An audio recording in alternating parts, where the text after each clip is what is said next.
आज इस्लामपूर या ठिकाणी जनता विद्यालयामध्ये राज्यस्तरीय जयंत स्पोर्ट्स अकॅडमी यांच्या माध्यमातून हँडबॉल स्पर्धा या ठिकाणी घेण्यात आल्या होत्या आणि आज त्याचा उद्घाटन सोहळा या ठिकाणी पार पडलेला आहे आणि तो उद्घाटन सोहळा राज्याचे मंत्री या ठिकाणी सदाभाऊ खोत यांचे चिरंजीव सागर खोत यांच्या हस्ते या ठिकाणी हा सोहळा उद्घाटन सोहळा पार पडलेला आहे. ते आपल्यासोबत आहेत, त्यांच्याकडून जाणून घ्या की नेमकं आजच्या कार्यक्रमाचं स्वरूप कशा पद्धतीनं.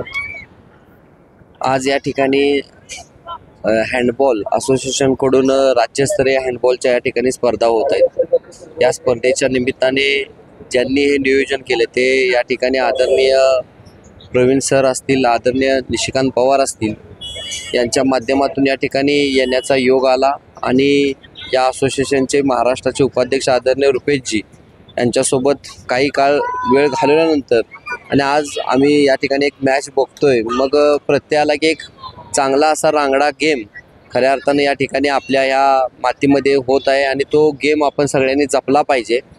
कारण काय असे गेम आहेत की मुलं उठतात सुटतात हातामध्ये बॅट धरतात आणि सगळ्यांना क्रिकेटर व्हायचं असतं, ते काय वाईट नाही. पण अशाही काही गेम आहेत की ते गेम त्या मुलामध्ये ते गुण असतात पण त्याला त्याची आयडिया नसते. पण इथं आल्यानंतर मला ही गोष्ट जाणवली आणि निश्चितच एक सांघिक असा सकोटीचा गेम या ठिकाणी घडत आहे आणि ज्यांनी या स्पर्धा आयोजित केल्या त्यांचं मी या ठिकाणी आभार मानतो की त्यांनी आपल्या ह्या वाळवा तालुक्यामध्ये इस्लामपूर नगरीमध्ये राज्याच्या राज्यस्तरीय या ठिकाणी हँडबॉल मॅचेस त्यांनी आणल्या, त्याबद्दल त्यांचं खरंच मनापासून कौतुक केलं पाहिजे. आणि असे खेळ भविष्याच्या काळामध्ये खेळून त्यांना आपण सगळ्यांनी मिळून प्राधान्य देण्याची गरज आहे. भाऊ, राज्यामध्ये बघितलं तर क्रिकेट असो किंवा कबड्डी असो किंवा खो खो यासारखे गेम मोठ्या प्रमाणात होतात आणि हँडबॉल हा जो स्पर्धा आहे हा गेम जो आहे कुठेतरी पाठीमागं पडत चालला आहे असं त्या ठिकाणी दिसतंय चित्र. मुळामध्ये असं आहे की क्रिकेटचं लहानपणापासून फॅड असतं. जर प्रत्येक शाळेमध्ये या अशा खेळांची जागृती तयार झाली आणि ते शाळेमध्ये जर लहानपण, कारण मुळात ह्याचा प्लस पॉईंट काय की त्याला ग्राउंड कमी लागतं. ह्या गेमला मला आता कळलं 40 बाय 20 मीटरचं ग्राउंड लागतंय. जर एवढं कमी लागत असेल तर ते प्रत्येक शाळेकडे असतं. मुळात क्रिकेटचं ग्राउंड नसतं तरी तेवढ्या टुकू पोरं खेळतात, ना करिअर घडतं ना काय. एक कमी ग्राउंडमध्ये देशा आणि महत्त्वाचा हा गेममधनं तुम्ही क्लास कच्या भरतीला तुम्ही अपेअर होता, तुम्ही राज्यस्तरीयमध्ये जिंकला तर तुम्ही पोलीस भरती, आर्मीला, ग्रामसेवक, तलाठी या भरतीसाठी हा गेम चालतोय.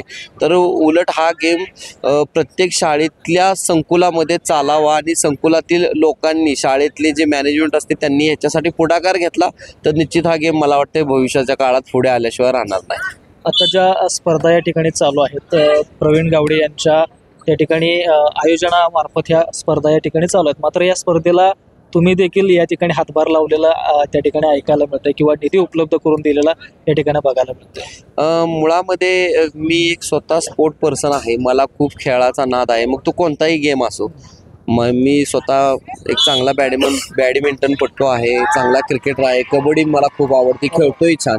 आणि त्यामुळं ज्यावेळी मला कळलं की बाबा असोसिएशनला आपण आमदार फंड देऊ शकतो त्यावेळी मी भाऊंना विनंती केली आणि फुलाची पाकळी म्हणून आम्ही 2.5 लाख रुपयाचा निधी दिला. पण आदरणीय प्रवीण गावडे सर असतील, इतर रुपेश जे आहेत, त्यांचं कौतुक केलं पाहिजे की अशा गेमकडे लक्ष देणारी सुद्धा मंडळी समाजामध्ये आहे आणि ते अशा गेमना पुढे घेऊन जात आहात. त्यामुळं आमच्यासारखा एक छोटासा खारीचा वाटा, मुळात असं पण नाही की आमच्या खिशातला द्यायचा आहे, आमदार फंड तरी द्यायचा आहे. भरपूर सामाजिक कामांना आपण देत असतो पण अशा गोष्टींनाही दिला तर ह्याच्यातनं होईल काय, समाजात मुलं घडतील. अशा चांगल्या जर मॅचेस सगळ्या ठिकाणी आयोजित केल्या गेल्या तर हे बघायला येणारे जे प्रेक्षक असतं त्याच्यातनं एखादा प्लेअर पुढे भविष्याच्या काळामध्ये तयार होऊ शकतो. त्यामुळं आम्ही एका खेळाला प्राधान्य देण्यासाठी भाऊंच्या माध्यमातून मी फुलाची पाकळी म्हणून त्यांना त्या ठिकाणी एक मदत करण्याचा प्रयत्न केला.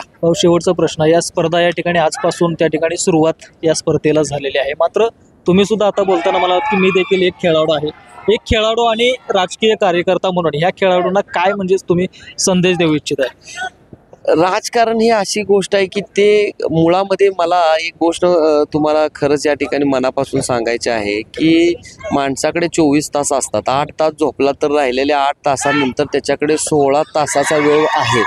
त्या 16 तासामध्ये तो स्वतःला 1 तास देऊ शकतो, म्हणू शकत नाही की मला वेळच नाही. बरोबर. मी सकाळी उठतोय 6:30ला, 6:30 ते 6:15ला उठतोय, 6:30 ते 7:30 खेळतो, 7:30 नंतर 8:30 पर्यंत माझा आंघोळ नाश्ता होतो. मी 9ला ऑफिसमध्ये हजर असतो, 9ला ऑफिसमध्ये हजर आहे, संध्याकाळी 9 पर्यंत बिंदास 12 तास काम करू शकतोय. काय हो असं म्हटलं जातं की काय जण म्हणणार की ह्यांना कुठं काम आहे, ती जातील खेळाय, असं काय नाही. जग झोपलेलं असते तेव्हा उठून खेळू शकतोय. 8 तासाची झोप घेऊन राहिलेल्या 16 तासामध्ये आपण फिजिकली फिट राहण्यासाठी खेळ झोपावं. खेळाचा सगळ्यात मोठा प्लस पॉईंट असतो तो माणसाला मेंटली स्ट्रॉंग करतो.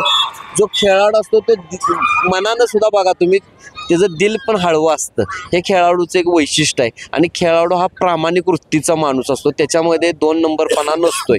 त्यामुळे खेळाडू वृत्ती प्रत्येकानं जपली पाहिजे. खेळाला प्राधान्य द्या. ज्याला खेळायचं नाही त्यांना माझं सजेशन आहे की रोज 45 मिनटं फास्ट वॉकिंग विथ रनिंग करावं. निश्चित त्याचा ब्रेन त्याला चांगली त्या ठिकाणी आयडिया देईल की समाजात जगावं कसं, कारण तो त्यावेळी पळतो त्यावेळी त्याचा माइंड विचार करतो मी आज कसं वागावं. त्यामुळं मी खरंच प्रवीणजींचं मनापासून या ठिकाणी त्यांना मनापासून शुभेच्छा देतो की एक चांगला इव्हेंट आपल्या इस्लामपूरकरांना त्यांनी या ठिकाणी राज्य लेवलचा आणला. खरंच त्यांचं मनापासून आपण सगळ्यांनी मिळून कौतुक करूयात. निश्चितच या ठिकाणी आपण बघितलं की इस्लामपूरमध्ये ज्या अजिंक्यपद या स्पर्धा चालू आहेत, हँडबॉल स्पर्धा, त्याचं उद्घाटन आज पार पडलं. त्या उद्घाटनासाठी सागरभाऊ खोत असतील, जयश्रीताई पाटील असतील, यांच्या हस्ते या ठिकाणी हे उद्घाटन समारंभ पार पडलेला आहे. या खेळाचा, या स्पर्धेचा आज पहिला दिवस आहे. उद्या आणि परवा या 2 दिवस स्पर्धा या ठिकाणी कंटिन्यूपणे सुरू राहणार आहेत. मात्र आता हेच पाहणं महत्त्वाचं ठरणार आहे की या स्पर्धेच्या माध्यमातून कोणता संघ या ठिकाणी विजय होतोय. विशाल लोंढे, AV9 मराठी, इस्लामपूर.